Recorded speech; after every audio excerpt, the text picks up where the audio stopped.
Jadi jangan bilang, oh ini ekstraksi ya, ekstraksi itu sama aja dengan isolasi.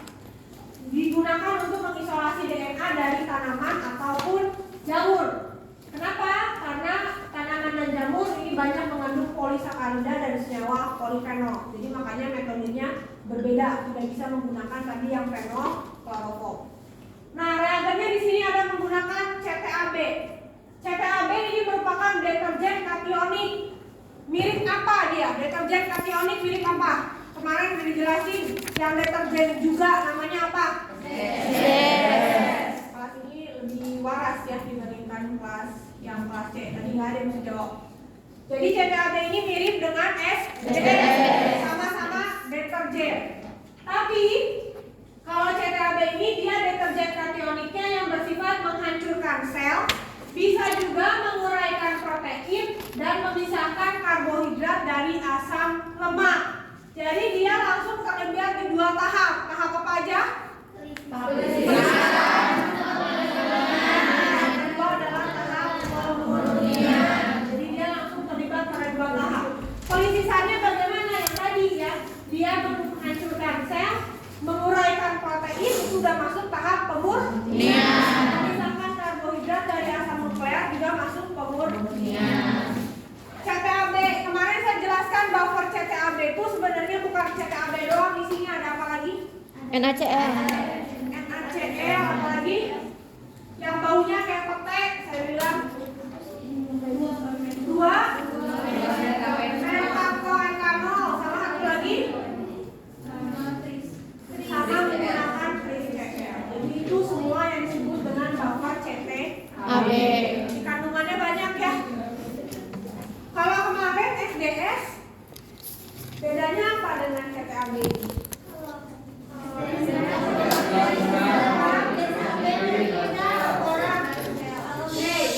Satu orang. Kalau misalkan SDS kan cuma ngehancurin sedikitnya doang. Kalau CTAB-nya mah bisa Dihimbau kepada pemilik kendaraan Honda Jazz abu-abu nomor polisi Ya, D11. jadi itu bedanya. Kalau tadi SDS cuma lipidnya aja yang diserang di membran sel.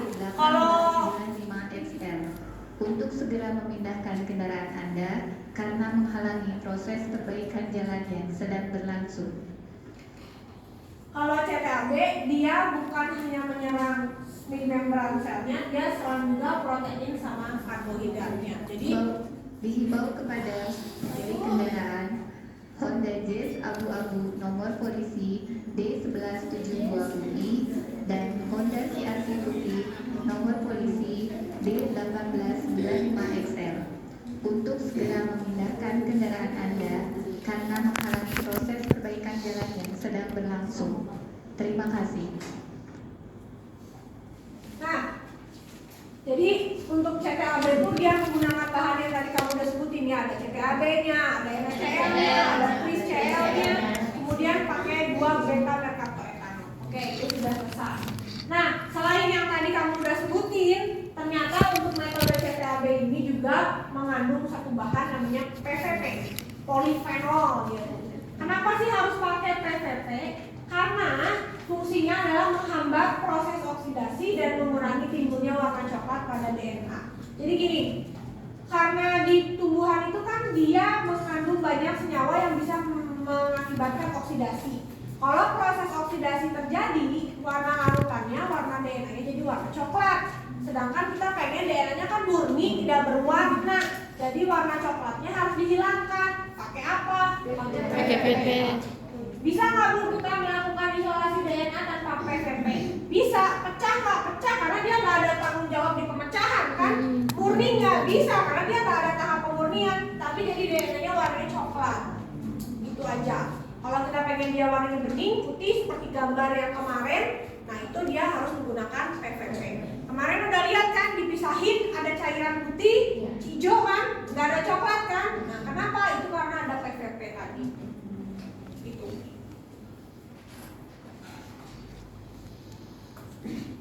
Nah, untuk CTAB prosesnya mirip-mirip juga. Pasti semua metode isolasi DNA diawali pertama adalah Pemecahan. Pemecahan dulu. Coba saya nanya dulu deh, pemecahan. Coba sebutin ada bahan apa aja yang kita bisa gunakan untuk pemecahan?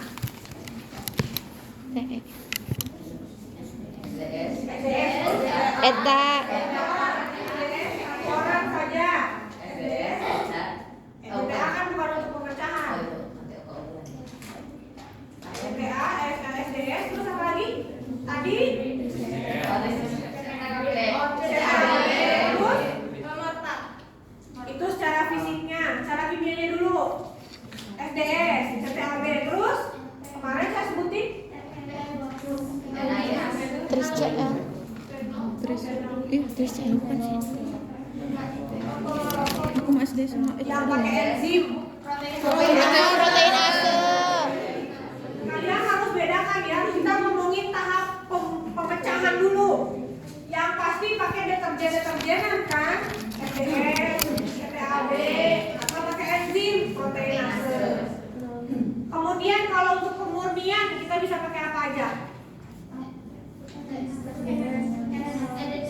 RNase, memurnikan dari RNA, betul. Apa lagi? Satu lagi tadi apa? Satu lagi tadi apa? Proteinase ya. Lainnya juga udah saya kasih kan?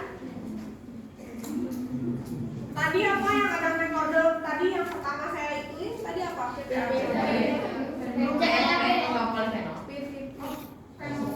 Pakai fenol sama klorofol, apa lagi? Yang disingkat CIA? Ya, klorofol, isoamil, alkohol. Proteinase juga bisa nggak? Bisa.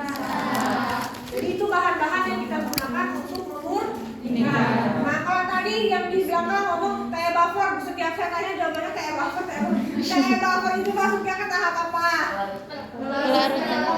Pelarutan atau menyangga.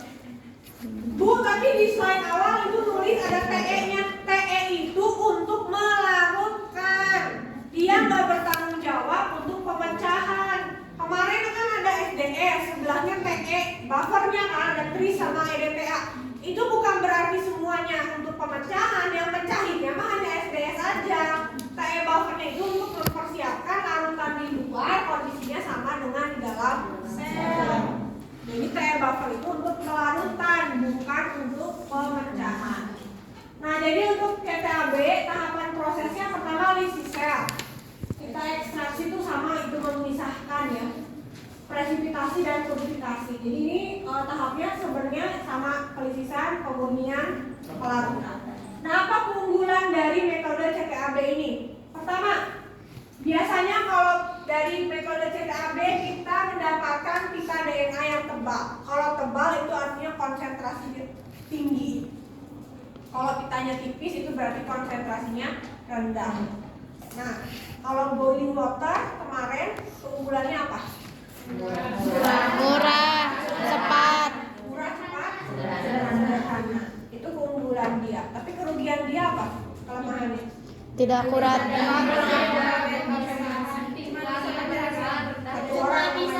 Cuma bakteri doang. Cuma bisa salah satu jenis sampel. Terus DNA kurang murni. DNA kurang murni, ya Tuhan, akhirnya kelas saya tadi di kelas tuh emosi karena setiap saya nanya nggak ada yang jawab. Terus apa lagi kekurangannya? Tingkat keberhasilan. Kalau CTAB kebalikannya, karena dia prosedurnya banyak bahan kan, tadi ada CTAB, PVP, kedua metraktoetanol dan lain-lain, banyak bahannya. Jadi pasti dia punya konsentrasi juga tinggi. Jadi berarti tingkat keberhasilannya tinggi apa rendah? Tinggi.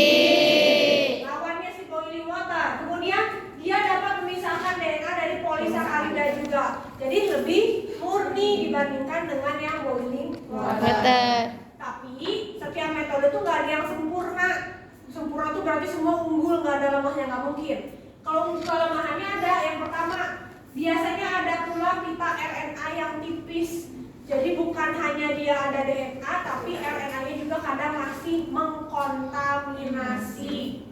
Taunya dari mana RNA-nya mengkontaminasi? Nanti saya ajarkan. Tapi pokoknya ternyata kekurangannya RNA masih mengkontaminasi. Kemudian yang kedua, prosesnya tadi lama, bisa 2 jam. Apalagi kalau masih baru ngerjainnya mungkin bisa sampai 2,5 jam karena masih karbo kan, nyepet segala macam. Kemudian butuh reagen yang banyak tadi. Jadi dia lebih lama, lebih complicated, lebih apa ya?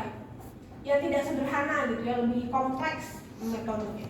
Tapi semua yang kompleks dan lebih lama pasti akan berdampak dengan hasilnya. Tingkat keberhasilannya tinggi, kemudian konsentrasinya juga besar. Selanjutnya ada metode SDS NaCl. Untuk tahapannya, untuk tiap reagennya itu akan dibahas lebih dalam di praktikum. Ya, karena teori itu 50 menit saya harus ngejelasin semua tuh gak akan kekejar. Jadi semua nanti di praktikum, makanya ada teori, ada yang offline dan online. Nanti online-nya kamu baca semua, saya teranginnya pakai videonya. Jadi saya tunjukin cara kerja ini fungsinya apa, cara kerja ini fungsinya apa. Jadi kalau di sini saya hanya menerangkan untuk SDS NaCl ini paling efektif kalau kita menggunakan sel hewan sama sel somatik manusia. Apa sel somatik? Sel tubuh. Jadi bisa nggak Bu sperma pakai SDS NaCl? Kurang bagus, karena itu bukan sel somatik. Bisa nggak sel telur kita isolasi pakai SDS NaCl? Kurang efektif karena dia bukan sel somatik.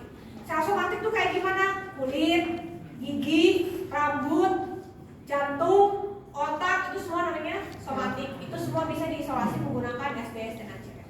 Termasuk hewan-hewan juga. Nah, yang pasti SDS untuk pelisisan. NaCl-nya untuk apa? Untuk mengendalikan DNA. Itu semua ada di slide sebelumnya juga sudah diterangkan. Kemudian yang paling sering kita gunakan adalah kit ekstraksi DNA. Merek kit itu beda-beda, ada banyak dengan berbagai macam harga, keunggulan dan kelemahan. Namanya juga orang jualan, pasti harus ada bedanya. Bersaing dalam harga, bersaing dalam kualitas. Jadi untuk kit tidak perlu dihafalkan metodenya. Jadi cara kerjanya dari A tambahin B, B tambahin C, tidak perlu dihafalkan. Karena ganti kit pasti beda lagi cara kerjanya, beda lagi nama reagennya, beda lagi tahapannya. Untuk kit kamu diwajibkan membaca kit insertnya. Jadi protokolnya mau nggak mau dibaca dulu, karena pasti aturannya beda-beda. Nah sayangnya untuk kit ini semuanya menggunakan bahasa Inggris, nggak ada yang bahasa Indonesia karena buatannya semua buatan luar, nggak ada yang buatan dalam negeri. Jadi Anda mau nggak mau harus bisa reading. Baca doang, kalau nggak bisa speaking, nggak bisa writing, nggak masalah. Yang penting readingnya harus bisa membaca pakai bahasa Inggris. Milik kendaraan Toyota Agya putih dengan nomor polisi D1679UBI untuk memindahkan kendaraan Anda segera karena kendaraan Anda menghalangi lahan parkir dekan. Kami dihimbau kepada pemilik kendaraan Toyota Agya putih dengan nomor polisi D1679UPI, mohon untuk memindahkan kendaraan Anda segera karena kendaraan Anda menghalangi lahan parkir dekat. Terima kasih. Nah, jadi untuk kit ekstraksi yang saya bahas hanya merek Gesing doang ya. Nah, kalau merek yang lain ini pasti beda lagi. Kenapa saya ngambilnya yang Gesing? Karena ini yang kita pakai di praktikum, ya. Nah, untuk fungsinya apa? Dia bisa mengisolasi DNA. Bahkan DNA genomnya bukan DNA genom inti tapi mitokondria. Kalau kamu masih ingat pelajaran bio, sel mitokondria juga punya DNA. Nah, si kit ini bisa mengisolasi DNA dari inti sel, bisa juga mengisolasi DNA dari mitokondria. Jadi itu keunggulannya, bukan cuma dari inti selnya saja. Tapi ini kalau pakainya sel eukariot ya. Kalau sel prokariot ya dia nggak ada yang namanya inti sel dan nggak ada mitokondria. Kemudian dia juga bisa mengisolasi DNA dari virus. Sampel apa aja yang bisa kita gunakan? Bisa pakai whole blood. Yang pasti kalau kamu isolasi DNA nggak bisa pakai serum. Udah dapat hematologi kan? Serum itu kan nggak mengandung sel. Yang kita target apa? DNA kan? Berarti harus ada selnya kan? Jadi nggak mungkin bisa isolasi DNA dari serum atau plasma. Harus menggunakan whole blood. Kemudian bisa dari jaringan apa ya? Itu tadi jaringan otak, jaringan hati, jaringan limpa. Semua jaringan itu bisa kita gunakan. Jaringan yang sudah diproses di parafin, ya ini kalau di sito-sito nanti kamu belajar metodenya FFPE, itu juga bisa. Cairan amniotik, cairan dari serangga, dari sperma semuanya bisa. Jadi ini lebih banyak satu kit bisa untuk berbagai macam sektor. ini prinsipnya. Jadi dia menggunakan proteinase K. Kalian udah belajar proteinase K berarti untuk pelisisan. Dia pelisisannya tuh pakai proteinase K dan menggunakan juga garam saprofik untuk melisiskan sel sekaligus mereduksi protein sehingga memungkinkan DNA-nya berikatan dengan matris pada kolom. Jadi gini, kalau untuk yang di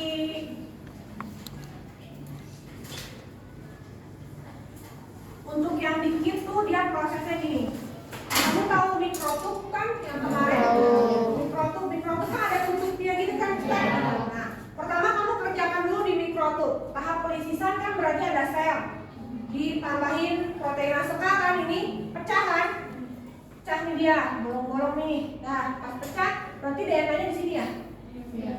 Itu kan ada pecahannya plus ada si DNA-nya dan pemotor-pemotornya yang lain. Ini di mikrotub. Setelah itu, setelah proses pemecahan, ini dipipet, dipindahkan ke dia gambarnya dia bentuknya tuh gini. Nah, ini yang disebut dengan kolom. Ini adalah kolom. Dipipet masukin ke sini. Bentuknya seperti ini, terus nanti akan ada. Nah, ini namanya collection tube. Bedanya apa? Kalau mikrotub kan ada tutupnya kayak kemarin. Kalau collection tube tuh dia cuma gini doang, gak ada tutupnya. Kenapa dia gini doang? Karena nanti di atasnya tuh dimasukin sini, yang bentuknya tuh gini. Ini namanya adalah kolom. Yang bentuknya gini nih, kayak gini nih. Nah, di bagian sininya itu ada ini, yang ini. Ini ada yang namanya membran. Jadi ketika ini pecahan ini campur semua dong, berarti ya DNA plus pemotor-pemotornya diambil, sedot, masukin ke sini, serot, nanti disentrifugasi kan, semua pemotornya ini akan ketampung di sini. DNA-nya akan terjebak di dalam membran. Kebayang? DNA-nya nyangsang di sini, pemotornya semua di sini. Kebayang? Ya. Kemudian kalau udah gitu, makanya tadi kan memungkinkan DNA untuk berinteraksi pada matriks kolom ini, namanya matriks kolom itu di membrannya ini. Nah, setelah itu kontaminan dihilangkan menggunakan wash buffer. Jadi walaupun di sini pemotornya udah ketampung, kita nggak bisa memastikan bahwa di sini itu bersih kan. Kadang-kadang aja ada protein yang ukurannya kecil nyangsang juga, RNA masih nyangsang juga. Nah, cara kita ngebersihinnya menggunakan wash buffer. Wash itu kan pencucian, jadi buffer untuk mencuci apa? Protein, lipid, dan lain-lain. Tambahin, nanti pemotor yang kecil yang masih terjebak juga turun ke sini. Jadi kita pastikan yang ada di dalam membran hanya DNA saja. Habis itu si collection tube-nya dibuang, ganti pakai tube yang baru. Masih kosong nih berarti kan? Tube-nya baru. Nah, setelah itu tambahkan elution buffer. Elution buffer itu isinya TE. Jadi akhirnya si DNA yang awalnya nyangsang di sini turunlah di sini si DNA-nya. Nah, udah beres, ininya dibuang, ininya ditutup. Dapat nggak DNA-nya? Proteinnya kebuang nggak? Nah, kenapa kit dibilang lebih bagus? Karena ini buffernya, elution buffer, wash buffer semuanya udah dibuat sama pabrik. Kandungannya apa aja, konsentrasinya berapa itu semua mereka yang dikirim. Kita cuma tinggal pakai. Jadi nggak mungkin ada salah pH, salah konsentrasi itu nggak akan mungkin. Kalau kamu buat sendiri itu ada kemungkinan salah konsentrasi atau salah pH. Kemudian metode-metode yang lain itu nggak pakai alat ini. Kalau ini kan nambahin pakai alat kolom ini. Jadi kelihatan menyaring, kelihatan kayak penyaringan kan. Sedangkan kalau yang lain nggak, pakai mikrotub doang modalnya. Gitu. Jadi makanya kenapa untuk yang kit dia lebih unggul. Jadi pasti konsentrasinya lebih tinggi, kemurniannya juga pasti akan lebih tinggi. Nah ini keunggulannya lebih banyak kan, dia akan masuk tergolong cepat. Ya walaupun dibandingkan boiling water mah tetaplah boiling water yang juara karena cuma gitu-gitu doang. Ini sekitar 1 jam beres kalau untuk kit. Kemudian Kemudian tingkat keberhasilannya jauh lebih tinggi, sampelnya aja tadi bisa banyak, semuanya bisa berhasil. Kemudian konsentrasi dari DNA-nya, kemurnian DNA-nya tinggi. Kekurangannya cuma satu. Karena tadi semuanya kan dibuatin orang, pasti kan harus dibayar orang. Terus dikasih botol-botolnya itu kan semua bahan ya, pasti harus dibayar sama kita. Cara kerjanya udah dia buatin, itu pasti semuanya harus kita bayar dalam bentuk uang gitu. Jadi kalau bahannya cuma itu mahal, sisanya dia jauh lebih unggul dibandingkan meter-meter ya. Sampai sini ada pertanyaan dulu? Ada pertanyaan dulu? Jadi intinya kamu pahami prinsip deh, intinya gitu. Saya juga waktu belajar isolasi DNA dari prinsipnya dulu. Mengisolasi yaitu berarti memisahkan DNA dari molekul yang lain. Jadi tahap pertama pemecahan, pemurnian, penyusunan, beres. Semua bahan-bahan yang dipakai pasti masuknya ke 3 tahap tadi. Bahkan udah saya kerucutkan tadi. Kalau pelarutan pakai TE buffer, ya kan? Kalau tadi polisisan bisa pakai SDS, bisa pakai CTAB, bisa pakai protein asetat. Kalau yang fisikanya bisa pakai panas, bisa pakai nitrogen cair, itu untuk yang fisikanya. Untuk yang kimianya yang tadi. Kemudian untuk pemurniannya, ya itu tadi kita bisa gunakan proteinase juga, kita bisa gunakan RNase, isoamil alkohol, klorofom, isoamil alkohol, fenolklorofom, itu semua untuk pemurnian. Hanya itu sebenarnya intinya. Cuman ya pasti setiap tahap ya gunakan logika aja, ini kira-kira masuknya kemana gitu. Ada pertanyaan dulu sampai sini? Nah kalau nggak ada, sekarang kita akan belajar gimana caranya saya tahu DNA tadi tuh udah berhasil saya isolasi. Banyak atau sedikit DNA-nya, murni atau enggak, itu perlu kita ketahui sebelum kita masuk ke tahap kedua yaitu PCR. Caranya adalah menggunakan metode elektroforesis agarose. Untuk prinsip ini akan saya terangkan khusus satu pertemuan. Karena nggak mungkin kalau didodet kayak gini pasti kamu gak akan ngerti. Jadi 50 menit khusus hanya untuk elektroforesis agarose. Saya hanya akan mengajarkan cara bacanya dulu aja. Anda lihat di sini ada garis-garis. Ini? Ya. Ada garis. Ini yang disebut dengan ladder atau marker. Dia fungsinya sebagai penggaris.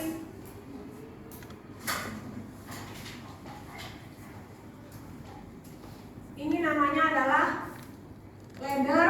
Ladder itu kalau bahasa Inggrisnya itu tangga atau marker. Nah, dia tuh bentuknya seperti ini. Setiap garis ini mengandung arti. Saya kasih contoh. Garis yang pertama ini paling atas, biasanya dia ukuran yang paling besar. Ingat ya, elektroforesis itu yang paling atas paling besar, paling bawah paling kecil. Kenapa? Ya itu nanti prinsipnya nanti di pertemuan berikutnya. Pokoknya ingat aja dulu yang gede di atas, yang kecil di bawah. Anggaplah ini misalnya ukurannya adalah 10.000 base pair. Base pair itu berarti pasang basa ACGT, ACGT ulang-ulang ke 10.000. Bawahnya 8.000. Lebih kecil kan? Makin ke bawah makin kecil. Anggaplah yang ketiganya 6.000. Terus hasil isolasi kamu ada di sini. Berapa ukurannya? 8.000. Kenapa? Sejajar dia. Kalau dia di sini? 6.000. Itu penentukan ukuran, yang penting lihat sejajarnya. Nah, lanjut. Kita isolasi apa sekarang? DNA genom kan? Apa pengertian genom?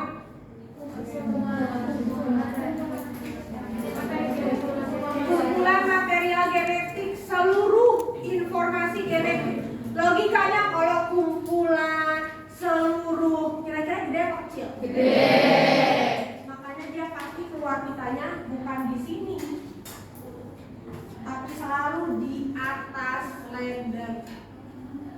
Kenapa genom tuh gede banget? Kemarin aja yang manusia berapa? 3 juta megabase panjang kan? Pasti dia adanya di atas. Lihat.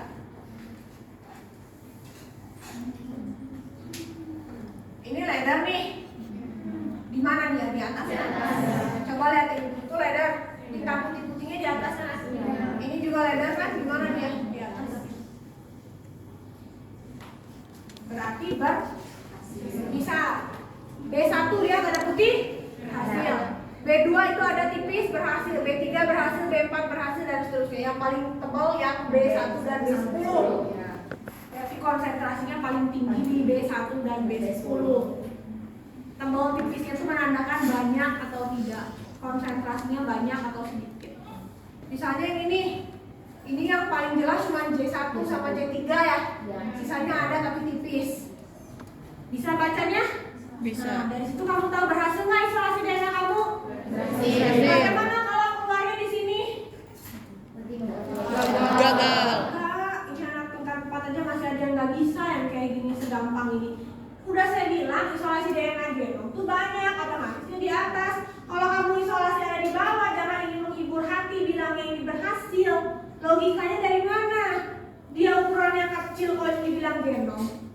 Benar nggak? Benar. Jadi kalau dikatakan berhasil dia harus ada di atas. Seperti pada gambar ini. Apakah harus hitam putih? Enggak, ini mah diedit. Jadi pakai yang black and white. Hasilnya dia warnanya tuh pink ungu gitu. Pink ungu gitu. Nanti kamu akan lihat sendiri pas elektroforesis lah. Ya. Jadi intinya isolasi DNA genom dikatakan berhasil jika terbentuk satu pita yang terletak di atas gel tidak jauh dari sumur. Mana yang namanya sumur kayak ini? Kamu lihat di atasnya ada putih-putih lagi. Itu sumurnya, yang bolong-bolongnya. Ya, dia kan nggak jauh. Nah, di sini kan dia. Kamu lihat slide aslinya deh, gambarnya lebih jelas. Ini kurang jelas. Gambar asli di slide saya itu jelas kelihatan. Itu yang disebut dengan elektroforesis agama. Jadi Bu, kalau saya elektroforesis ada tinta di atas berarti berhasil. Tapi cuma tahu berhasil atau tidak. Kalau saya tanya berapa konsentrasinya? Nggak tahu, cuma bisa bilang banyak, sedikit, banyaknya berapa? Tahu. Sedikitnya berapa? Nggak tahu. Murni nggak tahu. Cuma bisa kayaknya murni gini.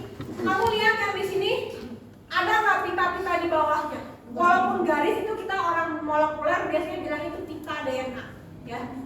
Bawahnya ada garis-garis lagi nggak? Nggak ada. Satu pita tunggal kan? Itu berarti murni. Kamu lihat di sini ada yang kayak garis thread gitu. Kelihatan ada thread gitu. Ini juga di bawahnya masih ada. Itu berarti kurang murni. Terus yang tadi ingat CTAB ada pita RNA tipis. Itu kita sebut sebagai smear. Jadi misalnya di sini nih udah nih satu pita, terus di bawah di sini ada gini-gini atau ada seret gitu, kayak bekas diseret gitu. Nah ini adalah si smearnya, ini pemotornya. Biasanya itu adalah RNA. Nanti kalau kamu lihat di gambar aslinya ya lebih kelihatan ada bayangan putihnya. Kalau di sini nggak terlalu jelas. Kalau aslinya ada. Itu yang disebut dengan smear. Nah, kita lanjut lagi ke sini. Jadi Bu, kalau saya pengen tahu berapa nilai konsentrasinya, berapa nilai kemurniannya, kamu harus menggunakan metode spektrofotometer. DNA itu diukur pada panjang gelombang 260, kalau protein diukur pada panjang gelombang 280. Harus dihafalkan. Bagaimana kalau mengukur konsentrasi DNA? Ya sudah, ukur aja di panjang gelombang 260. Misal, dapat nih absorbansinya 0,5. Oh, 0,5 tuh berapa? Misalnya setara dengan 25 nanogram per mikroliter. Udah, berarti ini si konsentrasinya. Jumlahnya tuh berapa? 25, berarti 25 nanogram per mikroliter.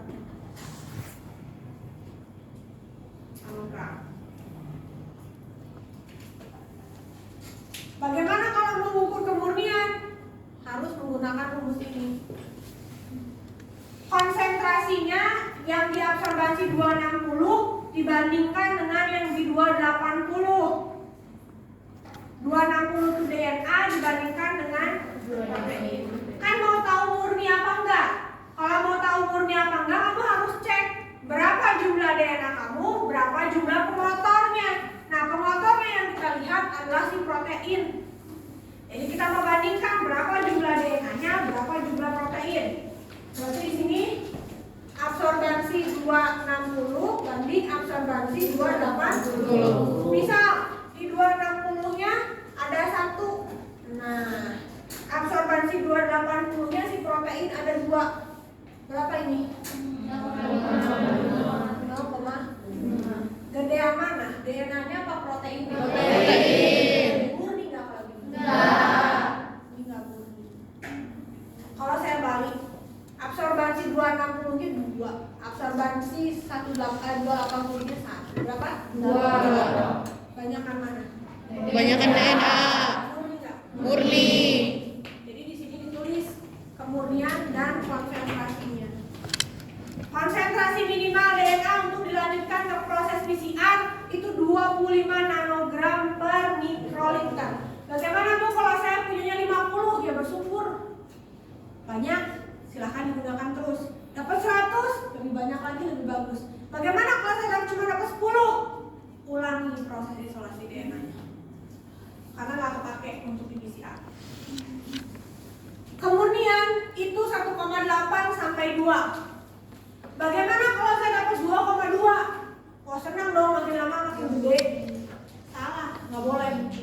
Lebih besar dari 2 artinya terkontaminasi dengan RNA.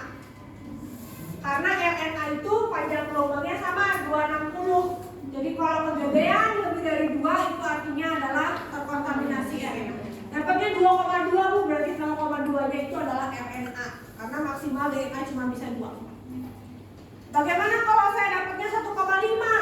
1,5 itu juga jelek, kurang dari 1,8. Kenapa? Kalau kurang dari 1,8 berarti terkontaminasi protein. Jadi kurang dari 1,8 terkontaminasi protein, lebih dari 2 terkontaminasi RNA.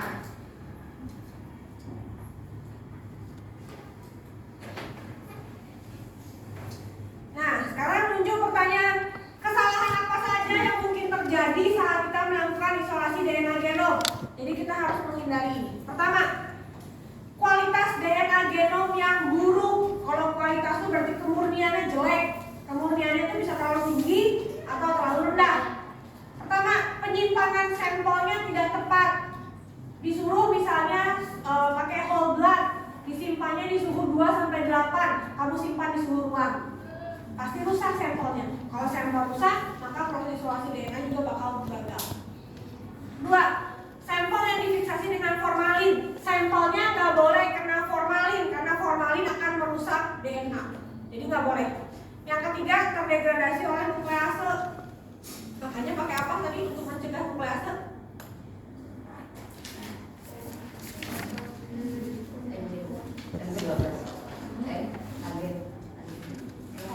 Ya, siapa agen kerates? MG2. Saya baper yang mananya, P-nya apa yang I-nya? Yang EDTA-nya.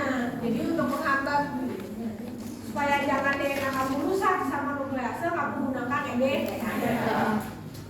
Terus kalau seperti ini, apa yang bisa dilakukan? 1. Ikuti rekomendasi penyimpanan dan penanganan berbagai jenis sampel. Makanya harus banyak baca. Oh, saya mau isolasi DNA dari darah, perlakuannya harus seperti apa? Itu harus baca.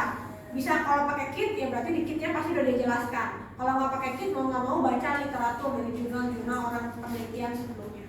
Kalau saya mau isolasi DNA dari rambut, harus bagaimana? Apakah harus dicabut langsung dari orangnya? Atau bagaimana? Kemudian, kedua, jangan menyimpan DNA dalam air dalam waktu yang lama. Kan dibilang, air itu pH-nya 7. DNA stabilnya pH berapa? 8. Jadi harus menggunakan TE buffer, nggak boleh pakai air. Air juga banyak mengandung nuklease, hancur dong. Jadi nggak boleh pakai air, harus menggunakan TE buffer. Kemudian, bagaimana kalau DNA yang dihasilkannya sedikit, berarti konsentrasi itu rendah di bawah 2,5. Penyebabnya bisa kayak gini, hasilnya rendah Bu, tapi kualitasnya baik. Jadi konsentrasinya di sini cuma 10, harusnya kan 25.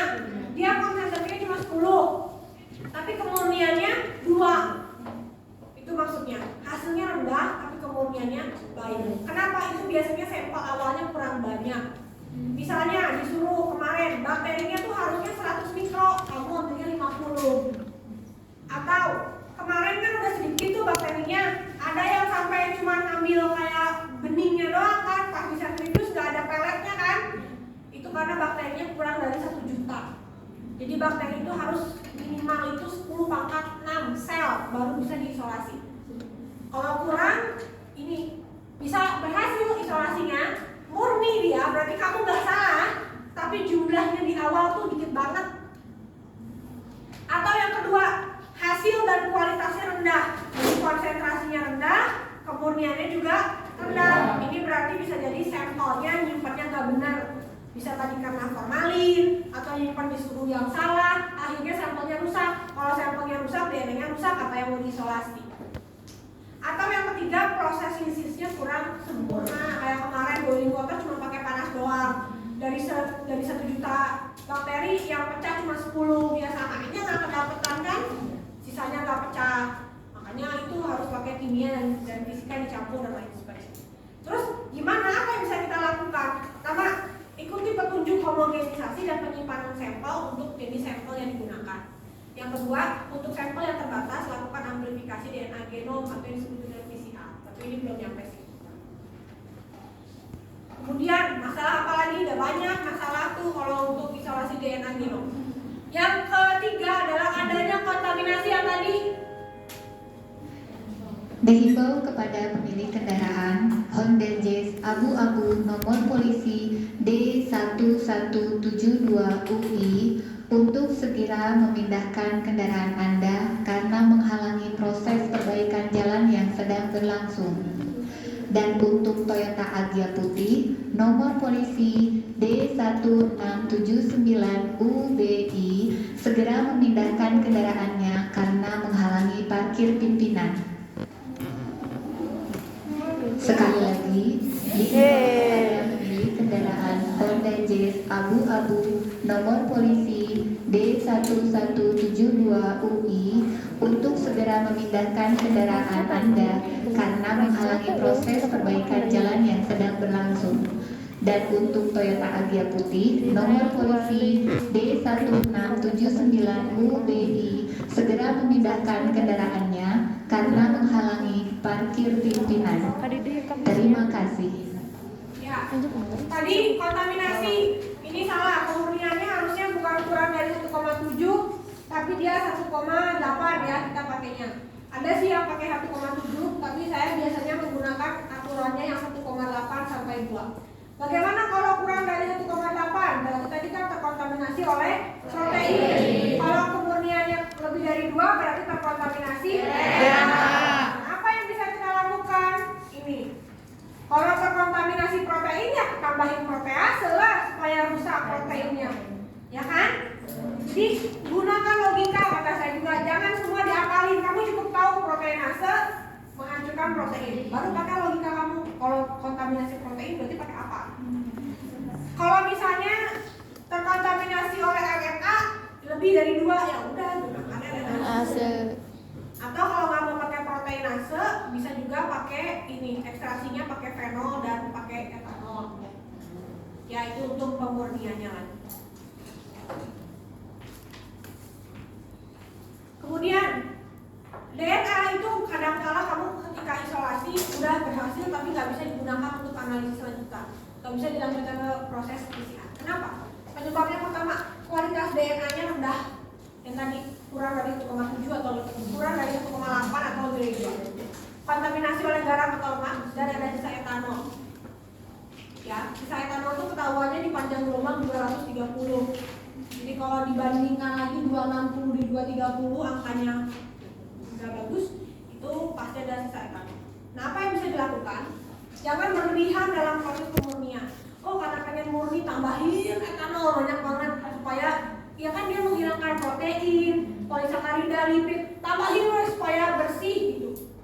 Ya iya bersih memang, tapi terkontaminasi oleh etanol. Sama aja nggak bisa lanjut. Jadi jangan berlebihan, cukup aja. Endapkan DNA dengan garam dan alkohol untuk menghilangkan pelarut organik, atau juga pastikan untuk mengeringkan sampel sebelum elusi. Nanti mengeringkan sampel itu seperti apa? Nanti kamu akan ngerasain ketika praktikum. Yang nanti sih mikroskopnya dibuka, terus ditaruh aja gini, dikeringin sama angin. Yang waktu itu saya bilang awalnya dia putih kalau dalam larutan, tapi kalau dia udah kering dia bening. Nah, itu tuh dikeringin gini tuh, dibuka aja gini.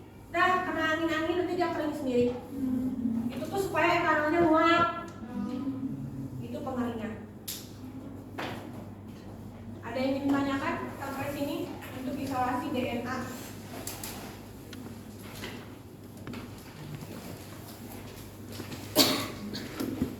Jadi setelah isolasi DNA, sebelum masuk ke PCR, Anda harus melakukan 2 elektroforesis agarose sama ngecek pakai spektrofoto.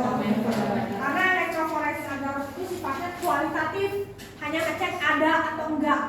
Kalau udah ada, baru dicek berapa konsentrasinya, berapa kemurniannya. Kalau dari elektroforesis agarose aja udah nggak ada, nggak usah dilanjut lagi ke spektro karena udah pasti nggak ada. Jadi harus dulu kualitatif, baru masuknya ke kuantitatif. Sampai sini ada pertanyaan lagi? Silakan, masih ada waktu 4 menit. Materinya sudah saya share itu di Google Drive ya. Dan itu bukan hanya sekedar PPT. Kalau di HP memang kelihatannya cuma tulisan, tapi kalau kamu buka di laptop itu tuh sebenarnya ada suaranya. Jadi sebenarnya apa yang saya lakukan di sini tuh saya kasih lagi di rumah, boleh kamu ulang.